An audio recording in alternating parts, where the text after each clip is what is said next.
¡Ay, qué cochapacha! Ya comienzan los especiales del paisaje literario Talentos de Voz.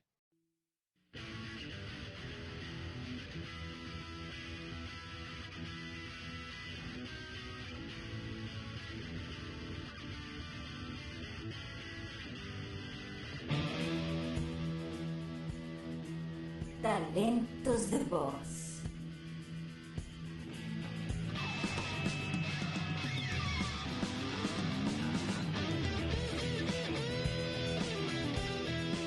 ¡Patamón Digivolta! ¡Patamón Digivolta! ¡Ay, porque yo no puedo digievolucionar! Yo soy malo, y eso es bueno. ¡Cadena de Andrómeda!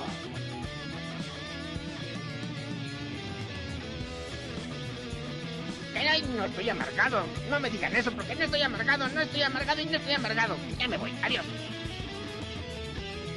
¡Ay, qué estás haciendo! ¡No, por favor! ¡Ay, Necesito, me estás pisando el juanete! ¡Kabum!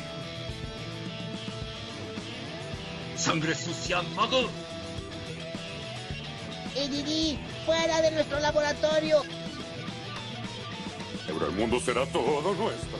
Lo mismo que hacemos todas las noches. Tratar de conquistar el mundo. ¡Claro! Aquí estoy con Gustavo. Vamos a conquistar el mundo a través de paisaje literario. Buenas. Bienvenidos al 75º especial de Talentos de Voz en Paisaje Literario. Un programa dedicado a esas voces que nos hicieron imaginar miles de mundos. Hoy vamos a estar charlando con el actor y director de doblaje argentino que dirige gran parte de los proyectos de Disney doblados en Argentina, Sebastián Bras, más conocido como Tian Bras. Dentro de los trabajos en donde podemos escuchar su voz está, por ejemplo, el de Titus en la serie animada de Guardianes de la Galaxia, Clay en Megamed, Megahorn en Power Ranger, Fuerza Mística, Happy en Once Upon a Time, Jonah en Runaways, el conejo Clover en Princesita Sofía y es la voz actual de Venom en las producciones de Disney.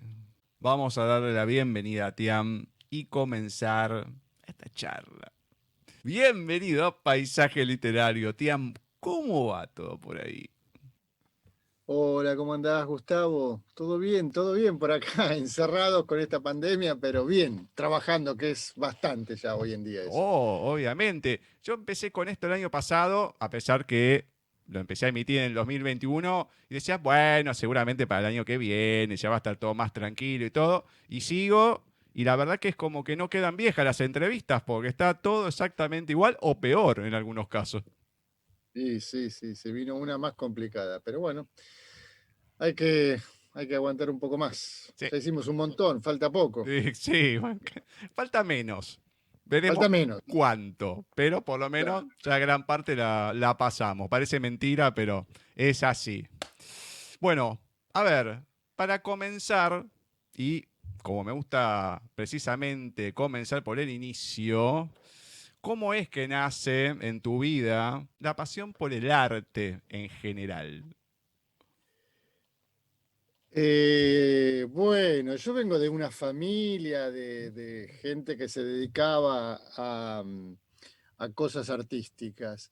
A ver, mi mamá y mi papá se conocieron hace 25 millones de años en un coro de música.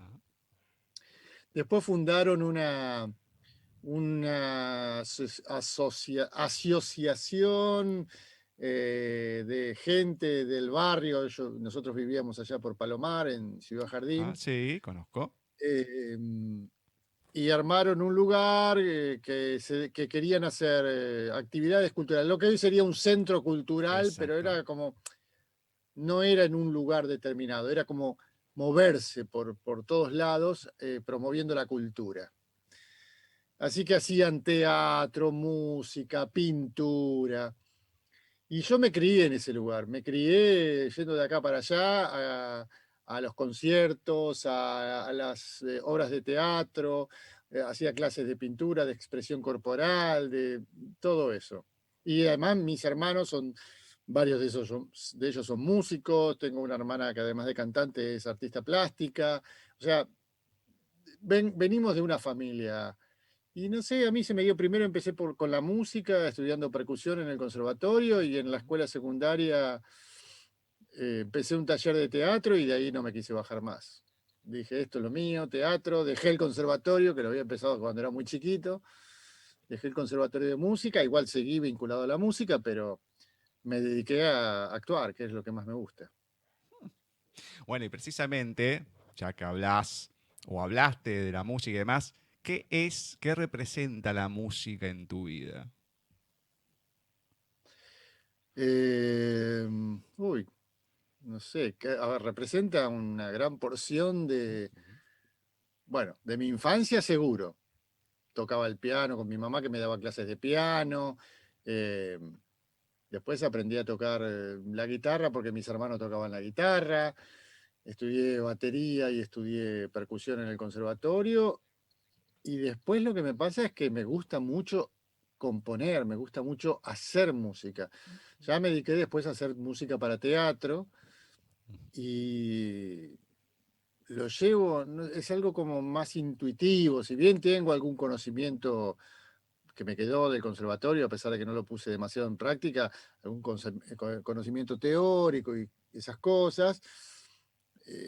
Cuando estoy en una escena, cuando estoy mirando una obra de teatro, cuando estoy haciendo una obra de teatro, todo el tiempo en mi cabeza está sonando cómo acompañaría con música esto, con música o con silencio, obviamente, ¿no? Porque Claro. muchas veces el silencio también es música, ¿no? Ujú.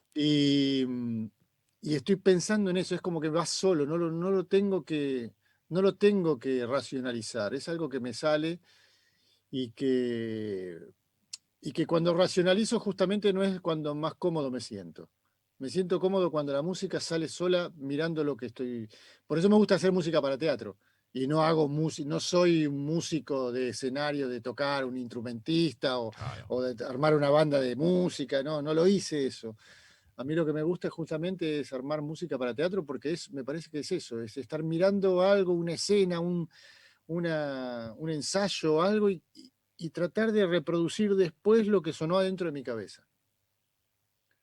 Bueno, hace tiempo ya había entrevistado a un actor de México. El puesto de talentos de voz va o trato que sea amplio, que no sea solamente un sector y todo, porque lo importante es la persona, no importa en dónde esté. Si bien viste el doblaje, hay mucho más en México, qué sé yo, todo lo que sea, pero lo importante acá es la persona. Y lo que contaba era eso también, que tiene la habilidad para la música, estudió piano, aunque no lo terminó y todo, y muchas veces tiene algo dando vuelta en la cabeza, baja, empieza, y queda. Sí.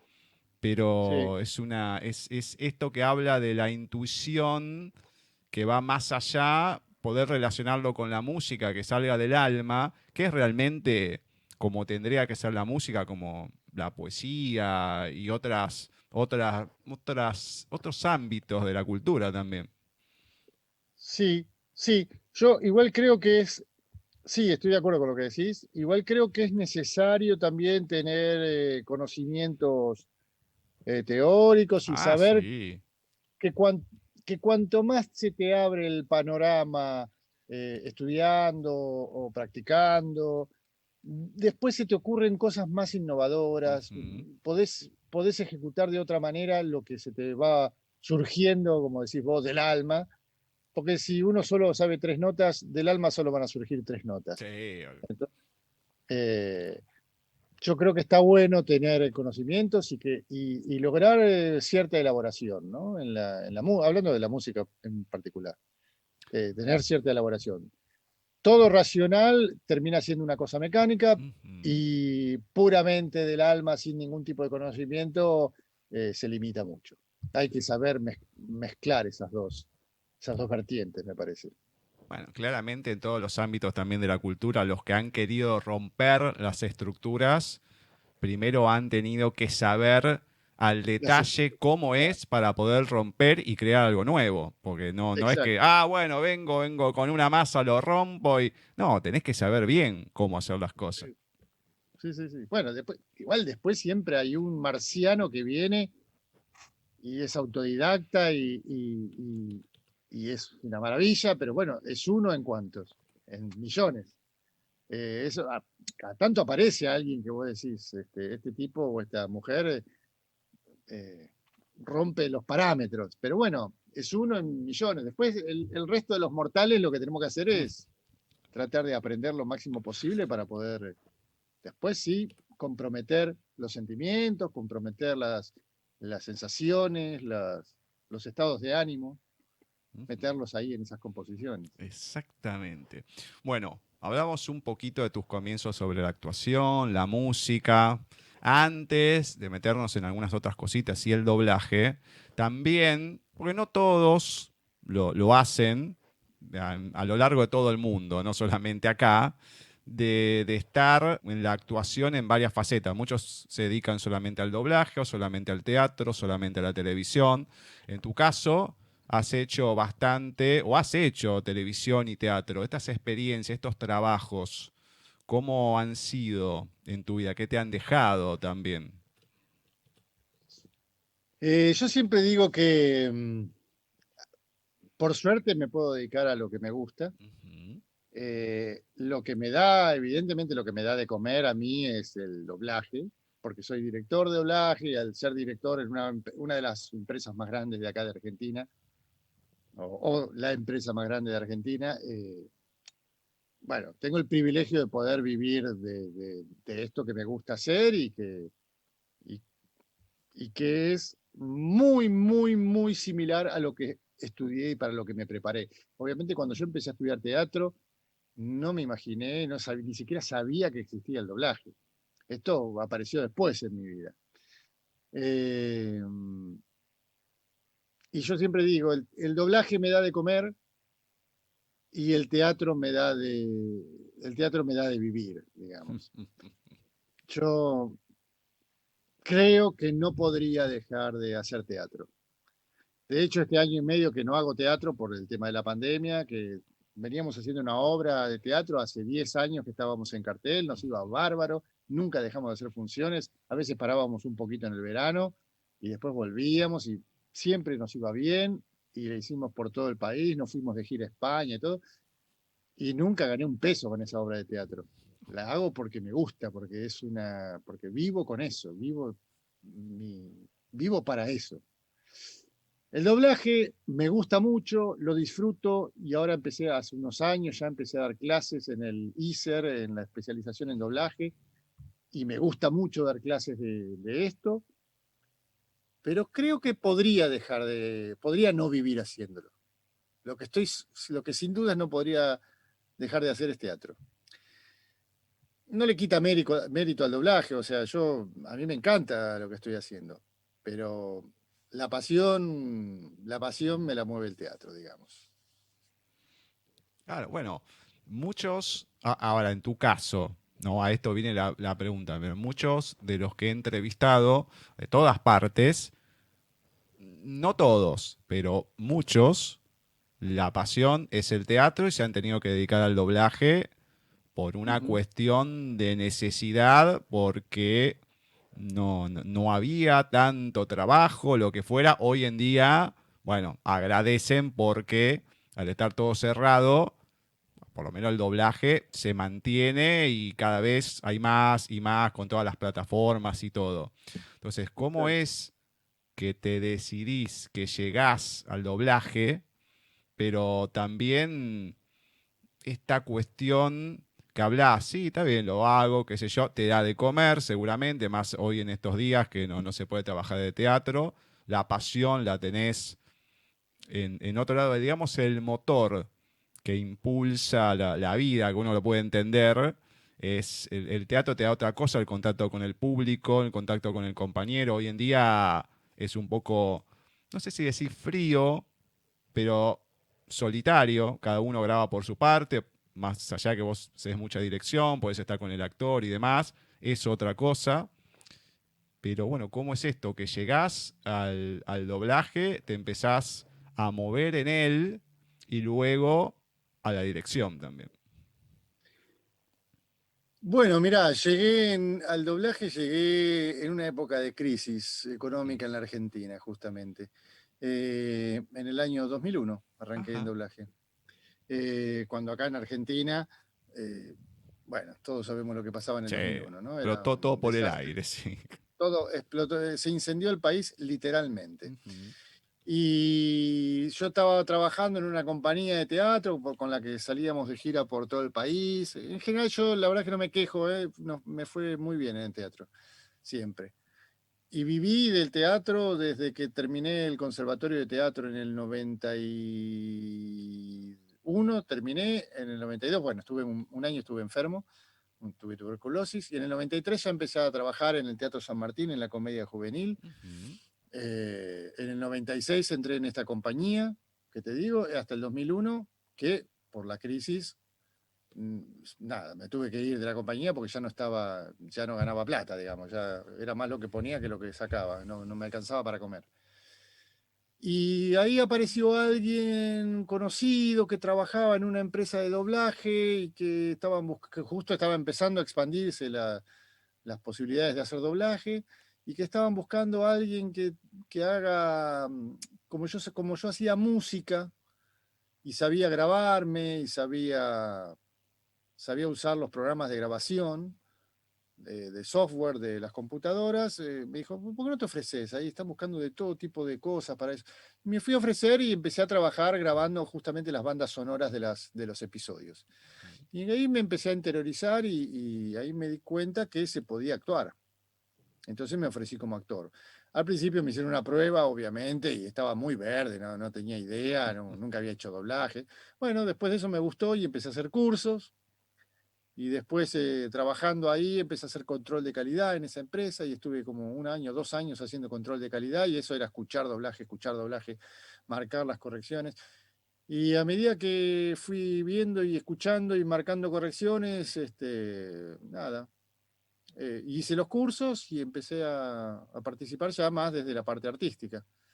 Y un día terminé actuando y dirigiendo. Y a partir de ahí ya no paré, digamos. Después me cambié a la empresa que estoy ahora, a Nonstop, para hacer doblajes para Disney y ahora para Netflix y esas cosas. Así que así apareció, medio por accidente o por crisis, pero la verdad es que es algo que me permitió crecer muchísimo. No me quedé en el primer escalón, me gustó Claro. y avancé, digamos. Algo que me olvidé, le tengo que agradecer o le tenemos que agradecer a Dani de Álzaga, que gracias a él, que lo pudimos entrevistar hace tiempo, tenemos tu Ajá. contacto, pudimos llegar a vos y poder ampliar un poquito. Es como encontrar a uno y bueno, a ver, Claro. empezamos a buscar. De hecho, lo voy a confesar, el tema vino, lo que contaba antes, el doblaje masivo ahí en México, entonces series que uno conoce todo, entra, qué sé yo, bueno, hasta que encontrás algo algo que se haya hecho acá, doblado acá.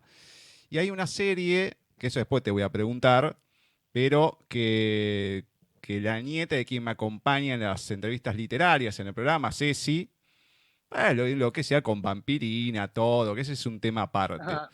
Y digo, Sí. bueno, voy a buscar. Digo, en Argentina. Bueno, a ver. Ya habíamos entrevistado a Dani de Álzaga. Y bueno, sí, obviamente Marce, que es la que está como un pulpo en todos lados. Le mandamos Claro. un saludo, obviamente.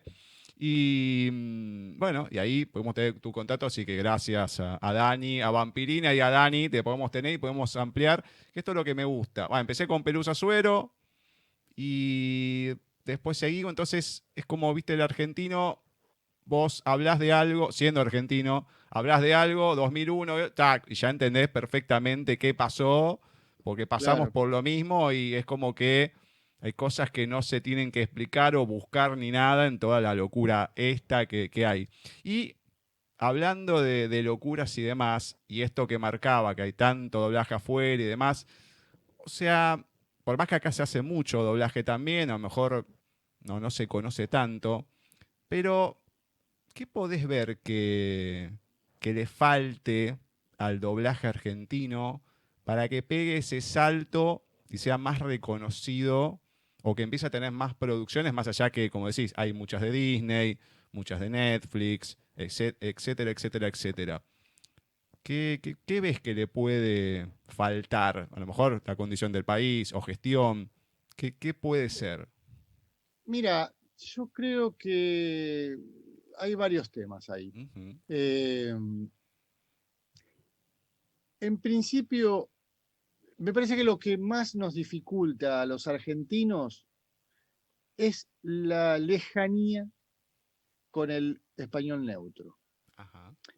Quiero decir, el neutro se supone que es una convención que se utiliza en donde no es de ningún país de Latinoamérica, pero al mismo tiempo lo entiende todo Latinoamérica. Ujú. Eso fue al principio.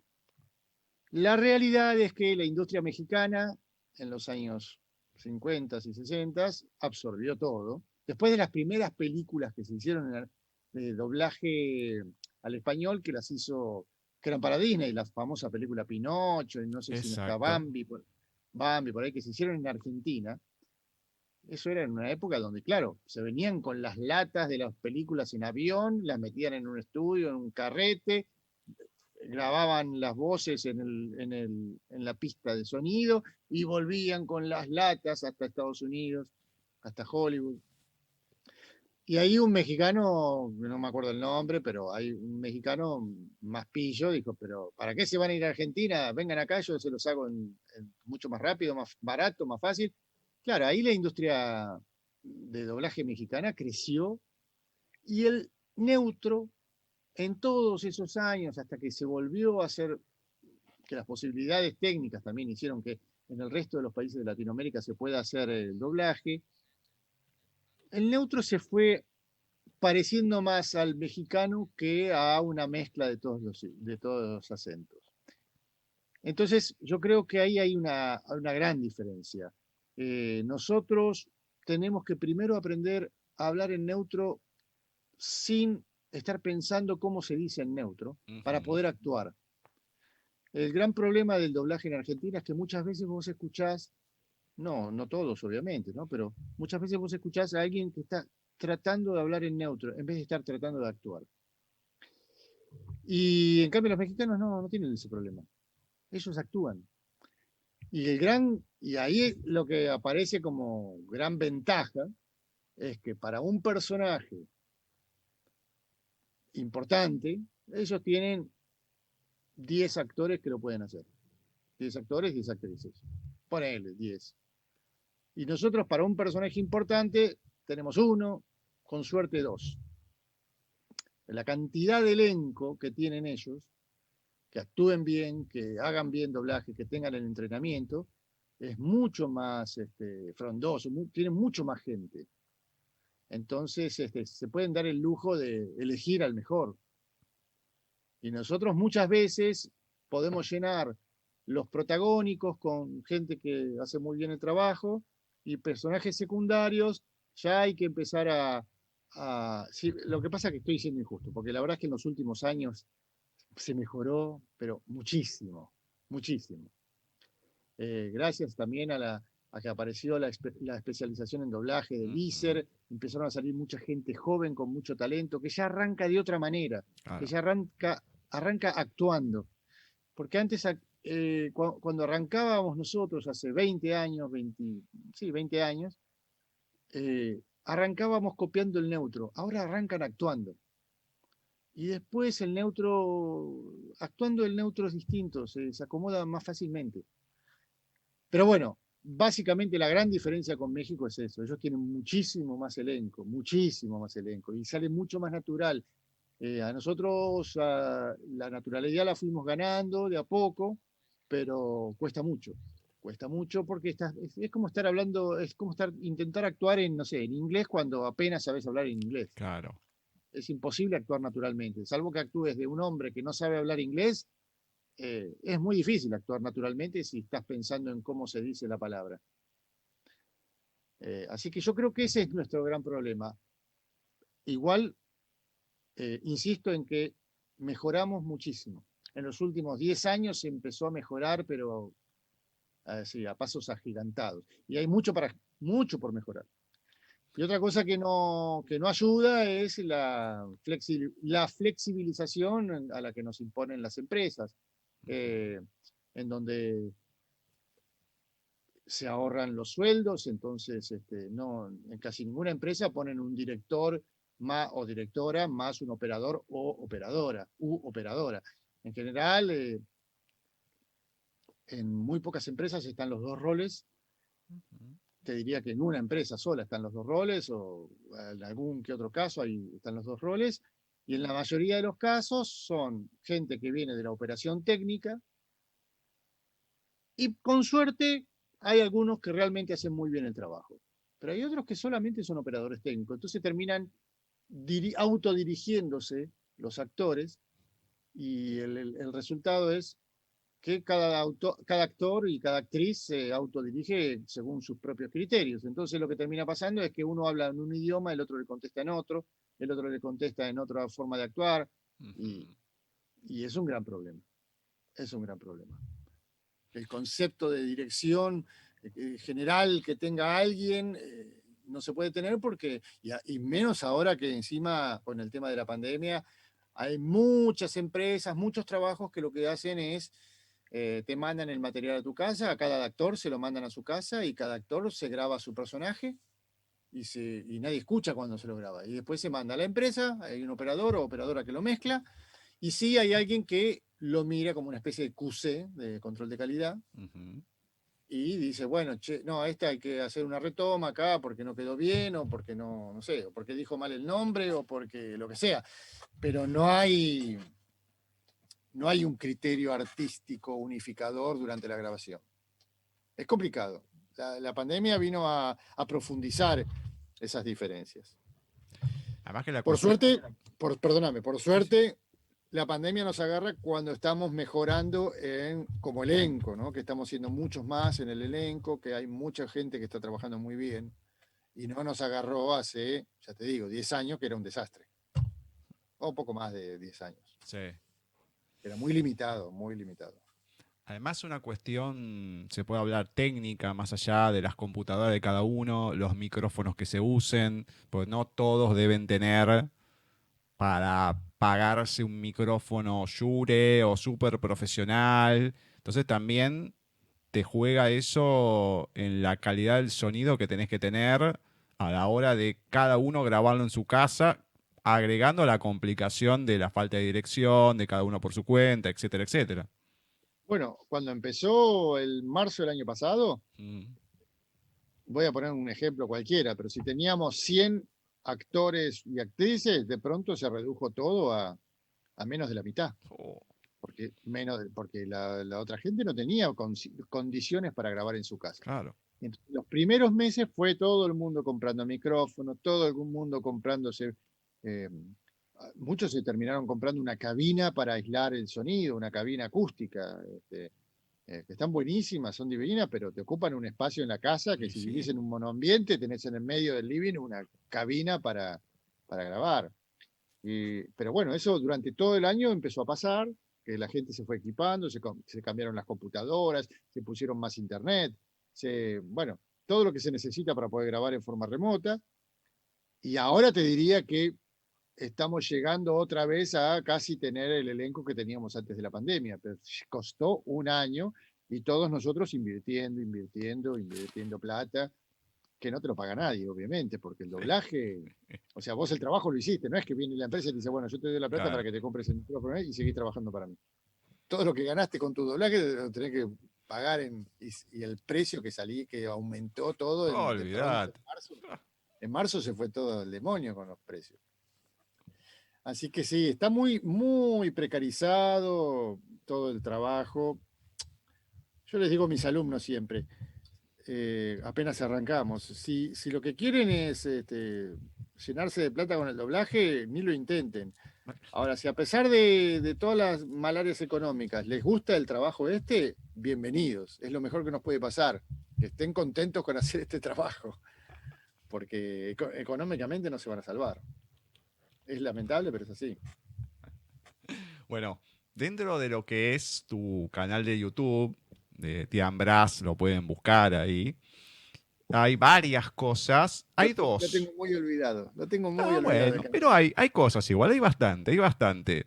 Obviamente, después se pueden subir o se puede haber quedado y demás, pero hay un canal que uno puede sacar lindas cosas. Y a mí por lo menos me gusta informarme antes de las entrevistas, ver lo que hacen y demás. La primera cosa que voy a marcar es lo que vos ya comentaste, tu faceta como docente, cómo es. Había visto uno en el éter, bueno, vos decís que estás también en el ISER. Un poco también la complicación en el ISER, que si bien tienen una base... A ver, yo esto lo sé porque hice un taller 2016 y 2017. Era un taller de locución que había poco y nada para gente ciega y disminuida visual.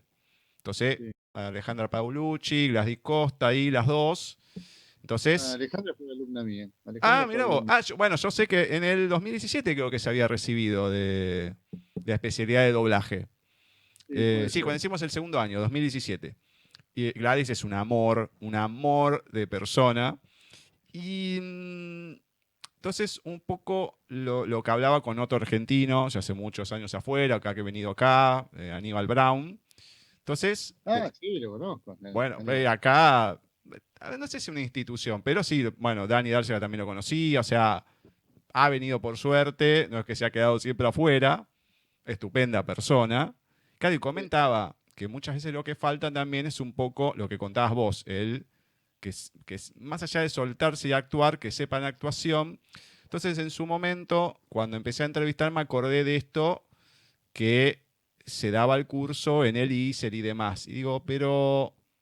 Entonces uno relaciona, pero no tienen que ser, no sería mejor ser actores en vez de locutores, porque muchas veces uno ve que estudian actuación, se meten al doblaje y después se meten en locución.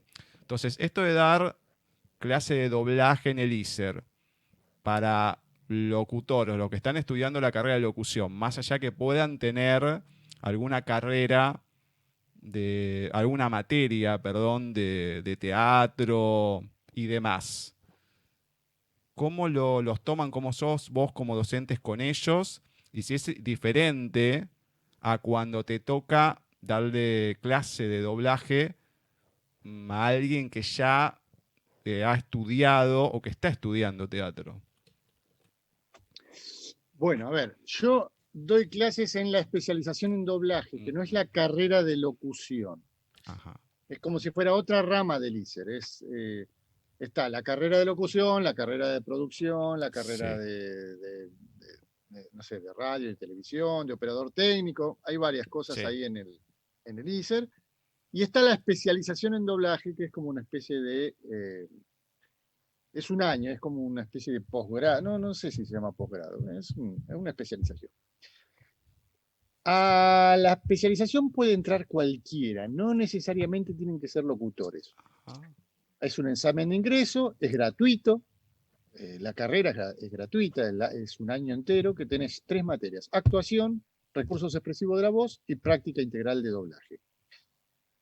En el examen se presentan muchos locutores, muchos actores y alguna que otra gente que viene o de la traducción o simplemente gente que le gusta el doblaje porque lo mira en su casa y cree que es algo que le gusta hacer.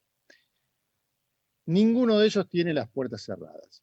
Se presentan al examen y todos tienen las mismas posibilidades mientras den el examen. Lo que terminó pasando es que a medida que pasaron los años, desde que empezó la especialización, ahora empieza a haber más preparación en los actores que en los locutores. En general, hay locutores que vienen y son una maravilla y actúan divino, y hay actores que no pueden ni hablar. Eso hay de todo en todos lados. O sea, ninguna cosa que yo diga es una generalidad absoluta. ¿sí? Siempre hay matices en todos lados. Lo que digo es, a medida que fuimos encauzando mejor los exámenes de ingreso, poniéndonos de acuerdo entre todos los docentes qué íbamos a privilegiar y qué preferíamos para después, lo que terminó pasando es que se empezó a privilegiar más las capacidades de actuación que si tiene una voz bonita y preparada y se habla correctamente. Y empezó a pasar que ingresan de todo, ya te digo, hasta gente que no tiene ni locución ni actuación encima, pero en general hay mucho más nivel de actuación en los últimos años que en los primeros que agarramos en 2014. Y lo que termina pasando es que durante el año los que vienen de la actuación son mucho más libres para interpretar, son mucho más libres para aceptar las consignas de los docentes cuando intentan dirigirlos o darles consignas de actuación. Y los locutores en general tienen una estructura más rígida, porque vienen de hacer todo lo contrario en la carrera de locución. En la carrera de locución les enseñan todo lo contrario a lo que nosotros les enseñamos. Es como tienen que tratar de desaprender lo que aprendieron.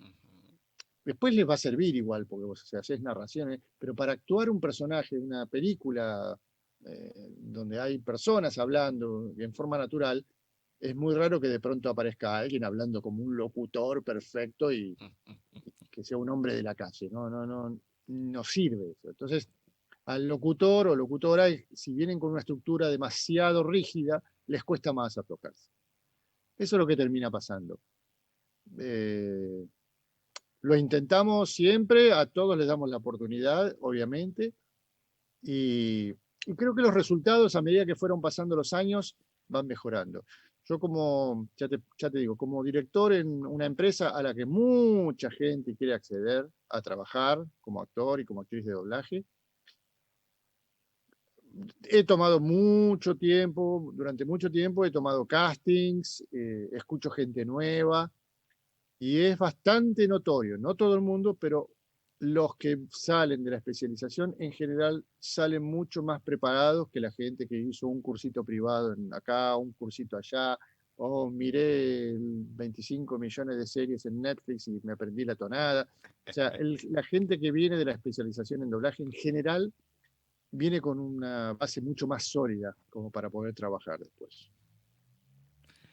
Claro, hoy en día hay mucho con el tema de las redes sociales, la tecnología, toda una nueva generación, los fan-dub, que lo hacen en su casa, como que van practicando, que van haciendo cosas, como que ya lo tienen, al verlo, analizarlo de otra manera, es como que ya lo van adquiriendo desde una edad más temprana y el tema, lo que yo veo desde afuera, ¿no? Como que toman más natural todo ese proceso y creo que hay una cuestión de soltura mayor que lo que uno puede ver en otra época. O sea, con el avance, con todo, con que esté tan globalizado, más allá de los cursos y demás que se puedan tomar. Entonces uno ve eso, pero lo que no sabía era esto que contás vos y está bueno poder explicarlo bien, que puede entrar cualquier persona, lógicamente si no tenés medianamente pasta, no vas a entrar, aunque no tengas, como decir, que seas locutor o que tengas alguna base de teatro. Pero lo bueno es también que la gente de teatro se está animando, está viendo una mayor calidad de voz e interpretaciones más que nada. Y eso sí, es la base fundamental para que todo esto crezca, evidentemente. A ver, más allá que después los que van a pelear el material para que llegue acá, etcétera, etcétera, ya es otro tema. Pero es como todos, es como cuando uno se tiene que perfeccionar y cuando llega la oportunidad la podés aprovechar. Bueno, esto es lo mismo. Si tenés gente, Sí, como claro. decís vos, y calidad, ya es otra cosa. Sí, mira, yendo básicamente a Disney, que es para la empresa que yo trabajo, hasta hace unos años las películas de cine eran solo para México. Ujú. No había forma de que una película ni se discutía. Nosotros podíamos pelear algunas películas para televisión y medio de las películas, tal vez unas películas de segunda categoría, ¿sí? O sea, los que decidían, no porque no lo podamos hacer, pero los que decidían en Disney decidían que ese material se lo dejaban a México.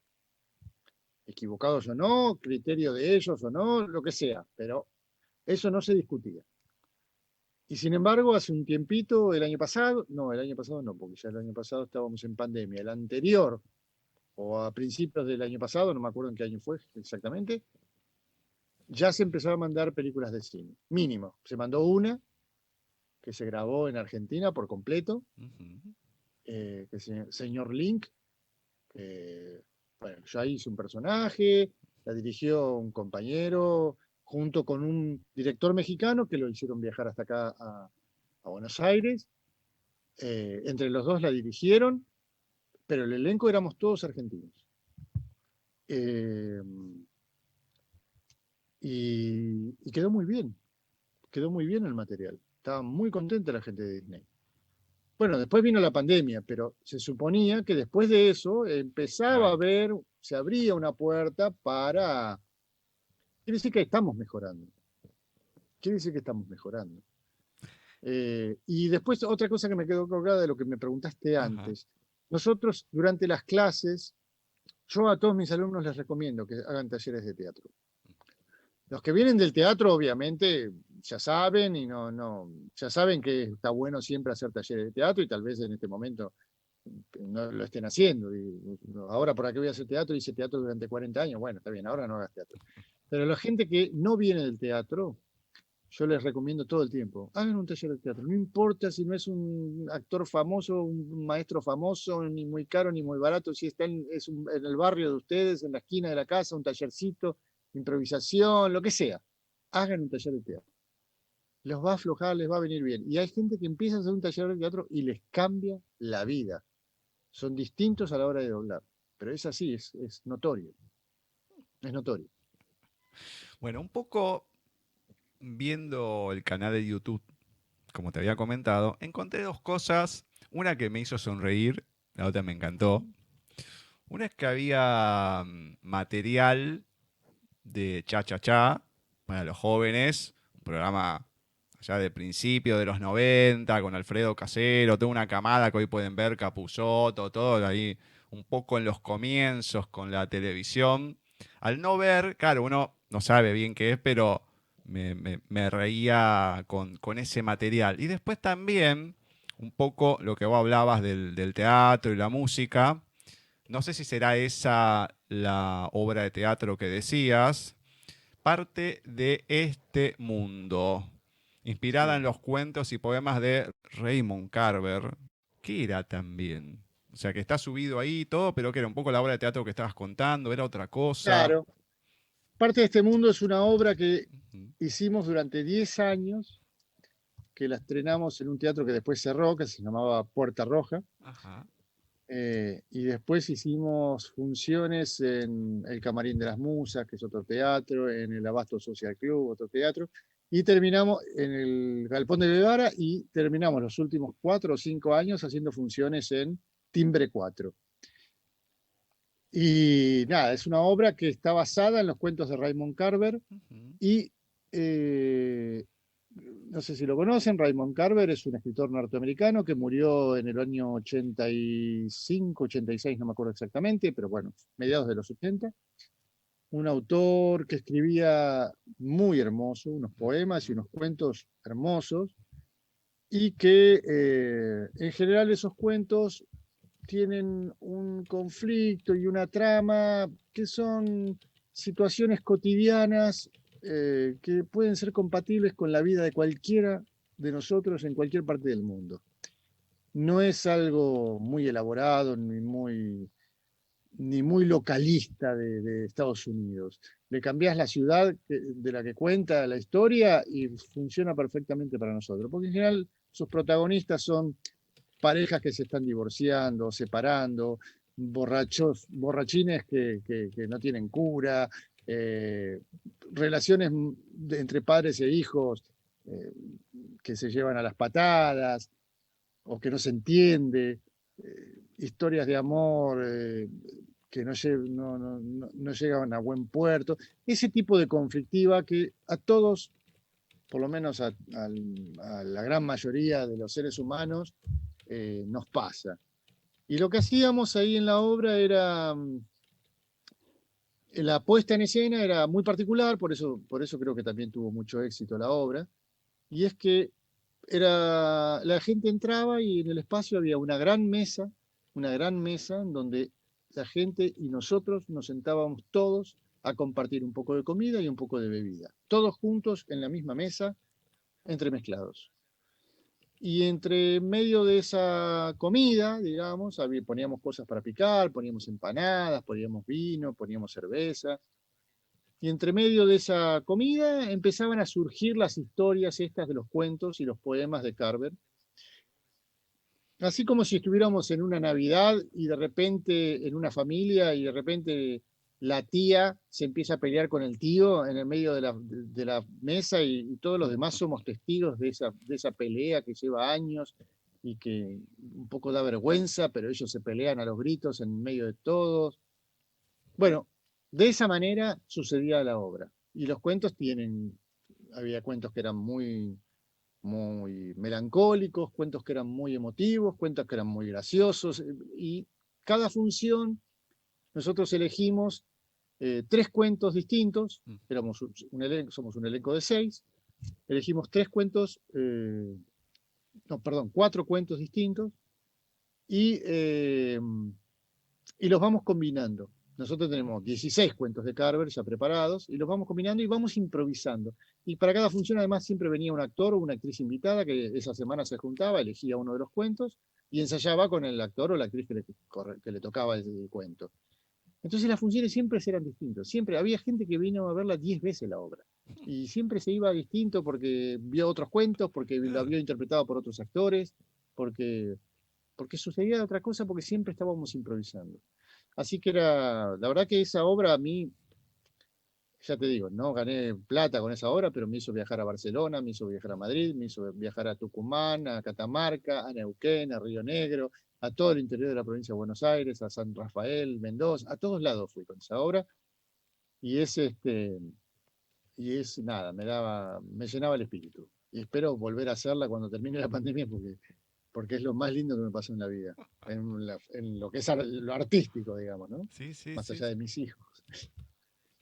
Bueno, cuando vuelvan en algún momento con parte de este mundo, por favor avisanos, que distribuimos la noticia, todo, y tengo ganas de ir a verlo, porque uno lo que más conoce por la tele y todo es el teatro puramente comercial. En Argentina, para la gente que no conoce, es una de las plazas teatrales más grandes del mundo, porque hay infinidad. Y lo bueno, sí, tenés los de revista, los actores conocidos, pero tenés mucho teatro under o teatro básicamente, que no está tan en cartelera, tan visible por la televisión y demás, que es muy bueno. Yo he ido a ver alguno de algún amigo y conocido algunas otras cosas, y tiene otro gusto, porque también no es todo, pero te llega de otra manera y vas teniendo miradas diferentes, por lo que comentaba al principio, todos somos diferentes y van surgiendo cosas que decís, che, pero ¿por qué esto no pega un salto de otra manera? Y hay cosas muy buenas, así que por favor, esto va a volver seguramente, avisanos, lo distribuimos y a ver si lo podemos ir a ver y todo. Sí, yo creo que nuestra obra no podría ser comercial nunca podría... Básicamente porque ese clima que se logra de intimidad y de escena familiar, si pones una mesa de 300 personas, 400 personas, se pierde la intimidad. Nuestra obra funciona justamente cuando somos 50, 60 personas, que es lo que teníamos en la salita de Timber, 4 hasta 50 personas. Más grande ya se empieza a perder el sentido de la obra. Entonces no es comercial, porque a nadie le conviene armar una obra donde tenés que pagar el vino, la cerveza, las empanadas, para 50 personas. No da ganancia. Entonces, pero nosotros preferimos que sea así. En algún momento tuvimos la disyuntiva que nos dijeron, ¿por qué no lo hacemos en un espacio de tanta gente? Y nos negamos porque se iba a perder, porque no tenía sentido la obra. No tiene sentido lo que sucede ahí, y la gente sale o llorando o emocionada. Vos sabés que después nos pasó mucha gente que nos escribe a la página que tenemos de la obra,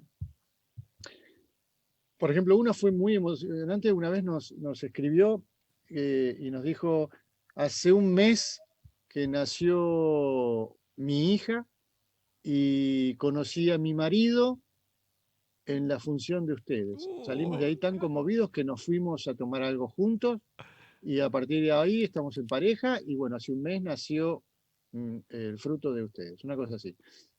Después mucha gente que también, primera cita, parte de este mundo y que funciona y no, mucha gente que nos escribe diciendo, conocí a mi novio o con ustedes fui a una primera cita a ver la obra de ustedes y de ahí empezamos a salir. Sale muy conmovida la gente, o por lo menos con el piso cambiado de lugar. Y a nosotros también nos pasa, obviamente, por eso la seguimos haciendo, porque nos pasa eso.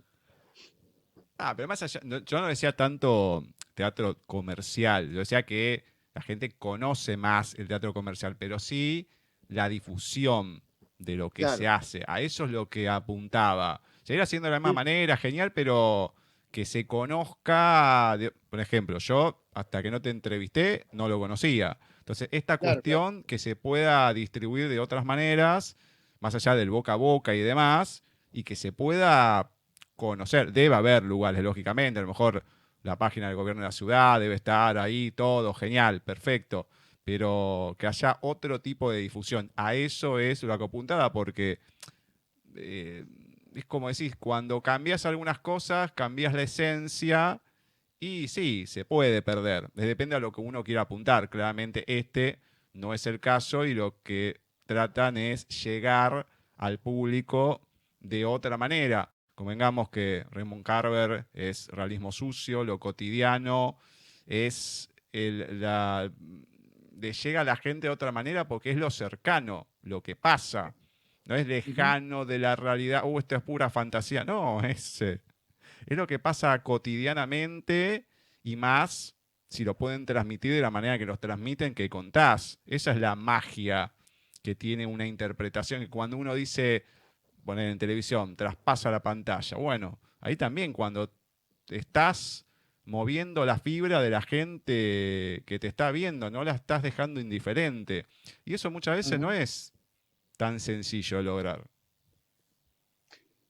Sí, es así, sí. Yo, mira que hago teatro, tengo 53 años y hago teatro desde los 16. O sea, hace un montón. Y hice un montón de obras, trabajé para el Teatro San Martín, en el elenco juvenil del Teatro San Martín hicimos 3 obras, trabajé en otra compañía que hacíamos un montón de horas, hacíamos 3 funciones diarias en distintos lugares, o sea, trabajé un montón. Y sin embargo, yo puedo decir que la obra que más me conmovió hacer y que la que más alegrías me dio fue esta, que tal vez no fue la más renombrada. Bueno, sí, igual es la más renombrada porque a lo largo de los años se sigue estando en cartel. Pero yo, si hay una obra a la que volvería siempre, es a esta. Quédate ahí, que ya volvemos con Talentos de Voz.